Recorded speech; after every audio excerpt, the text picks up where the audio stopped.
Եվս 2 ամիս Ալիկ Ալեքսանյանը կմնա կալանքի տակ։ Ալեքսան Ալեքսանյանի նկատմամբ կիրառված կալանքը երկարաձգվեց 2 ամսով, որը մեզ համար ընդունելի չէ։ Դատարանի որոշումը հրապարակվեց այսօր առավոտյան, իսկ թե ինչու պետք է Ուժեղ Հայաստան կուսակցության համահիմնադիրը չլինի ազատության մեջ, փաստաբանն ասում է, որևէ հիմնավորում ու պատճառ չկա։ Քննչական խումբը բաղկացած է ռեկորդային թվից, 100-ից ավելի քննիչներից։ Ընտրություններից 2 օր առաջ քաղաքական առաջատար ուժի ակտիվ դերակատարներից Ալիկ Ալեքսանյանին շինծու քրեական գործով կալանավորելը ըստ փաստաբան Լիաննա Գասպարյանի ընդամենը քաղաքական հետապնդում է։ Ալիկ Ալեքսանյանը հանդիսանում է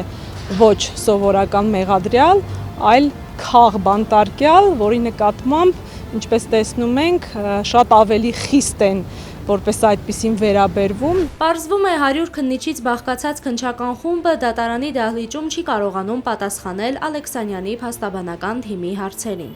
Հարցեր են ուղղվում քննիչին, որոնց պատասխանները վերացական են, որևէ հստակ պատասխան չկա, թե ինչի հիման վրա, ինչ փաստական հիմնավոր տվյալի վրա պետք է Ալիկ Ալեքսանյանին եւս 2 ամիս պահել կալանքի տակ։ Ոչ թե 100 քննիչ, այլ մի խումբ ուժայիններ էլ առավոտյան Նարեկ Կարապետյանի տանն էին։ Հերթական անգամ խուզարկում էին ազգային ժողովի ամենամեծ ընդդիմադիր ուժի առաջին համարը ներկայացնող Նարեկ Կարապետյանի տունը։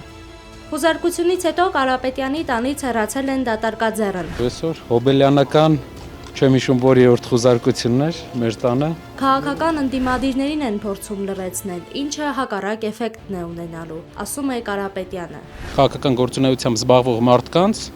փաստորեն արգելվում է քաղաքականությամբ զբաղվել։ Ուղղակի ամեն ինչի պատճառը քաղաքականությամբ զբաղվելն է։ Չկա որևէ այլ պատճառ ու սա է հիմնական այն ամբողջ այս պատմության հիմքը։ Ուզում է ասել, որ մարդ քաղաքականությամբ չզբաղվի, բացի իմ կողմից նշանակված սատելիտներին։ Նիկոլ Փաշինյանի հրահանգով ընդդիմադիր ամենամեծ ուժի անդամներին կալանավորելու գործընթացը թափանիվը չի կանգնեցնելու, գնալու են վերջնական հաղթանակի։ Դատախազը կգա ձեր հետևից թե ոչ։ Չգիտեմ, կարա գա, կարա չգա, ոնց իրանք ուզում են։ Առանց վախենալու գնում են խորհրդարան, հասնելու այն վերջնանպատակին, որը դրված է Ուժեղ Հայաստանի հիմքում։